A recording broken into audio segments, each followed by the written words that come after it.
సంగ్రామ సదస్సు నిర్వహించిన ఉద్దేశం ఏంటి సార్?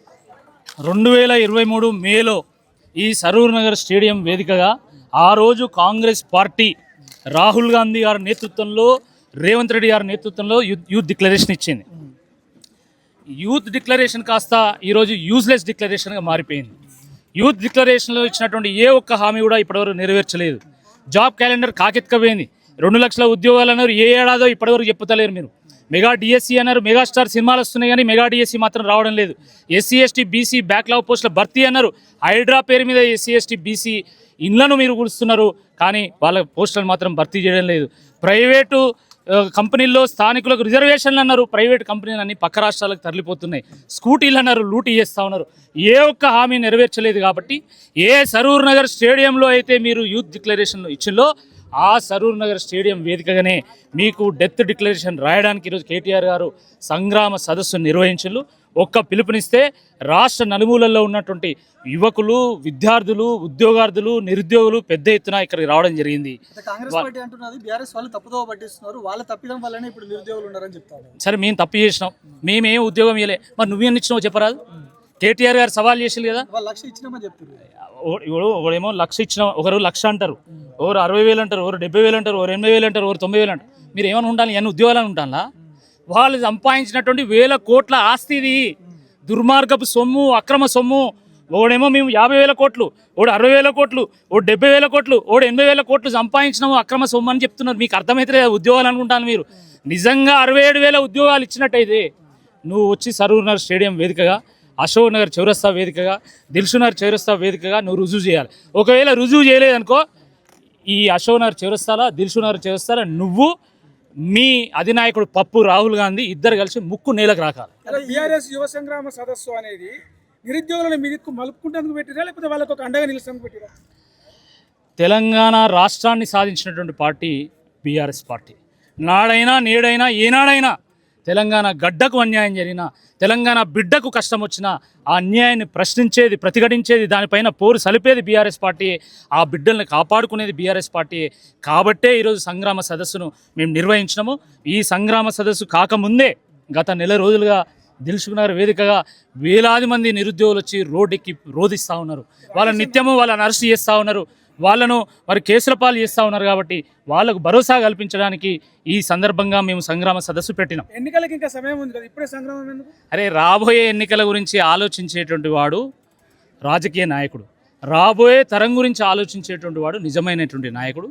కేటీఆర్ గారు నిజమైనటువంటి నాయకుడు, ఈ జంజీకి తగ్గటువంటి నాయకుడు, ఈ రాష్ట్ర యువకులకు ఒక ఆశాకిరణం. కాబట్టి ఆయన సంగ్రామ సదస్సును పెట్టిండు. ఇప్పటికిప్పుడు నేను ఎమ్మెల్సీ కావాలి, కేటీఆర్ గారు మంత్రి కావాలి, కేసీఆర్ గారు ముఖ్యమంత్రి కావాలని మేము కోరుకోవట్లేదు. మీరు ఇచ్చినటువంటి హామీలు నెరవేర్చాలి. వీళ్ళ భవిష్యత్తు ఆగం కాకూడదు. ఎందుకంటే ఆ రోజు మీరు హామీల పేరు మీద తెలంగాణ ఆగం చేసిండు, గ్యారంటీల పేరు మీద తెలంగాణ గోల్మాల్ చేసిండు, డిక్లరేషన్ల పేరు మీద మొత్తం తెలంగాణ డిస్ట్రక్షన్ చేసిండు. కాబట్టి ఆ పరిస్థితి మారాలి, వీళ్ళకు ఒక భరోసా కావాలి అని చెప్పి మాత్రమే మేము సభ పెట్టినాము. మేము సదస్సు పెట్టినాము. వరంగల్లో రైతు సదస్సు పెట్టినాము, ఇక్కడ యూత్ సదస్సు పెడుతున్నాము. రాబోయేటువంటి రోజుల్లో ఎస్సీ ఎస్టీకి సంబంధించినటువంటి సదస్సును కూడా మేము పెడతాము, పెద్ద ఎత్తున పెడతాము. ఈ ప్రజాస్వామ్యంలో ప్రజల్ని చైతన్యపరిచేటువంటి ఒక బాధ్యత ప్రధాన ప్రతిపక్షంగా మా మీద ఉంటుంది. వాళ్ళ కోసం కొట్లాడేటువంటి ఒక బాధ్యత, వాళ్ళకు భరోసానిచ్చేటువంటి బాధ్యత మా మీద ఉంటుంది. కాబట్టి మా బాధ్యతను మేము నెరవేరుస్తున్నాం, మీ బాధ్యతను మీరు నెరవేర్చాలని చెప్పి ఈ సందర్భంగా నేను కోరుతున్నాను. ఇంకొకటి, కాళేశ్వరం నీళ్ళకి సంబంధించి పెద్ద కాంట్రవర్సీ నడుస్తూ ఉంది. ఎట్టి పరిస్థితుల్లో నీళ్ళు ఎత్తుకోసే పరిస్థితి లేదని గవర్నమెంట్ చెప్తాను. సో దీని మీద ఒకవేళ ఎల్నీలో వల్ల కరువు వచ్చి, ఆల్రెడీ కరువు వచ్చింది, ఈ కరువు తీవ్రమైతే మళ్ళీ తెలంగాణలో ఆత్మహత్యలు పునరావృతమవుతాయి, మళ్ళీ తెలంగాణ వలసల బతుకులవుతుంది, మళ్ళీ తెలంగాణ బొంబాయి, బొగ్గుబాయి, దుబాయ్ బతుకులైతాయి, మళ్ళీ తెలంగాణలో తంగేళ్ళు మొలుస్తాయి, తుమ్మలు ఒలుస్తాయి. కాబట్టి సర్కార్ తుమ్మలు ఒలుస్తాయి. కాబట్టి పంతాలకు పోకుండా మీరు కన్నేపల్లి పంప్ హౌస్ కాడ మీరు పంపులు ఆన్ చేయండి. 93.5 అడుగుల ప్రవాహం ఉన్నప్పుడు మీరు పంపులు ఆన్ చేయొచ్చు. మీరు ఎక్కడ కూడా బ్యారేజ్ గేట్లు ముయ్యాల్సినటువంటి అవసరం లేదు. కాబట్టి ఈ సందర్భంగా నేను కోరుతున్నా, రేవంత్ రెడ్డి గారు పంతాలకు పోకండి. మీరు కూడా ఒక రైతు బిడ్డ, రైతు కష్టం తెలిసినటువంటి వ్యక్తి. కాబట్టి మీరు దయతలిచి మీరు ఇప్పటికైనా కన్నేపల్లి పంప్ హౌస్ను ఆన్ చేయాల్సిందే ఈ సందర్భంగా నేను కోరుతున్నా. ఒకవైపేమో మన దగ్గర ఒకవైపేమో ఈ రాష్ట్రానికి ఎల్నినో ఎఫెక్ట్ ఉన్నది. ఎల్నినో ఇప్పుడు వచ్చింది, కానీ 2.5 ఏళ్ళ నుంచి రేవంత్ రెడ్డి ఎఫెక్ట్ ఉన్నది, ఎనుముల ఎఫెక్ట్ ఉన్నది.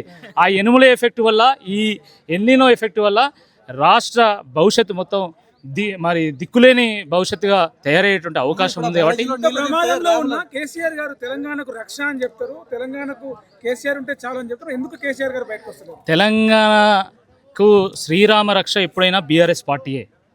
సందర్భం వచ్చినప్పుడు బీఆర్ఎస్ పార్టీ రామబాణాన్ని సంధిస్తుంది. తెలంగాణ బిడ్డలకు శ్రీరామ రక్షగా నిలబడుతుంది అని చెప్పడానికే ఈ సదస్సును మేము నిర్వహించినాం. తప్పకుండా రైతుల విషయంలో కూడా మేము ప్రతిఘటిస్తున్నాము. కేసీఆర్ గారి నేతృత్వంలో ఈ సభ జరిగింది, మీకు అర్థం కావట్లేదు. రైతు సదస్సు జరిగినా, యువ సదస్సు జరిగినా, రాబోయేటువంటి రోజుల్లో ఎస్సీ ఎస్టీలకు సంబంధించినటువంటి సదస్సులు కానీ ఈ రకంగా అనేక సదస్సులు పెడతాం. ఏ సదస్సు జరిగినా కూడా కేసీఆర్ గారి డైరెక్షన్లో జరుగుతుంది, మేము సొంతంగా తీసుకున్న డైరెక్షన్ అంటారు. కానీ రేవంత్ రెడ్డి అంటుండు పశుపతిని బంధించినట్టుగా నేను లోపల బంధించిన అని చెప్పాడు. నువ్వు బంధించబడ్డావు, చంద్రబాబు కబంధ హస్తాల్లో నువ్వు బంధించబడ్డావు. ఆంధ్ర పెత్తందారుల కబంధ హస్తాల్లో, ఆ కాంట్రాక్టర్ల కబంధ హస్తాల్లో, ఢిల్లీ కబంధ హస్తాల్లో నువ్వు బంధించబడ్డావు. ఈరోజు స్వేచ్ఛగా నిన్ను నిలదీసేది, నిన్ను నిగ్గు తేల్చేది ఈరోజు బీఆర్ఎస్ పార్టీ. మా నాయకులు స్వేచ్ఛగా మాట్లాడుతున్నారు, స్వేచ్ఛగా తిరుగుతున్నారు. నీకు దమ్ము ధైర్యం ఉంటే సెక్యూరిటీని వదులుకొని నువ్వు రా, ఒకసారి అశోక్ నగర్ రా, ఎవడు బంధించబడ్డాడో తెలుస్తుంది. నువ్వు సెక్యూరిటీని పెట్టుకొని బయటికి వెళ్తే 1000 మంది పోలీసులను పెట్టుకొని నువ్వు పెద్ద మొగనువా? దమ్ముంటే రా అశోక్ నగర్, నీ సెక్యూరిటీ వదులుకొని రా. ఈ రాష్ట్ర యువకులు చూపెడతారు సత్తా ఏందో.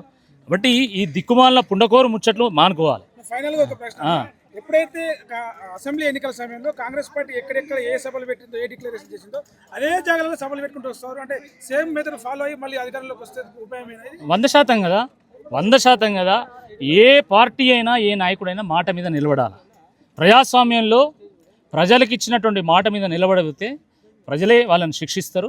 కాబట్టి ప్రజల్ని చైతన్యపరచడానికి మేము సభలు పెడుతున్నాము. మీరు వరంగల్లో రైతు డిక్లరేషన్లు ఇచ్చారు, మీరు సరూర్నగర్లో మీరు యూత్ డిక్లరేషన్లు ఇచ్చారు, చేవేలలో ఎస్సీ ఎస్టీలకు సంబంధించిన డిక్లరేషన్లు ఇచ్చారు. ఈ రకంగా మీరు అనేక డిక్లరేషన్లు ఇచ్చిండ్రు. ఎక్కడ డిక్లరేషన్లు ఇచ్చిందో అక్కడనే మీకు డెత్ డిక్లరేషన్ రాయడానికే మేము ఈ సభలు పెడుతున్నాం. 2.5 ఏళ్ళ సమయం ఉంది. తప్పకుండా మేము రాస్తున్నటువంటి మరణ శాసనాన్ని అమలు చేసేటువంటి బాధ్యత కూడా మేమే తీసుకుంటాం. 100% జరిగి తీరుతుంది. తెలంగాణ గడ్డ మీద రాసి పెట్టుకోండి.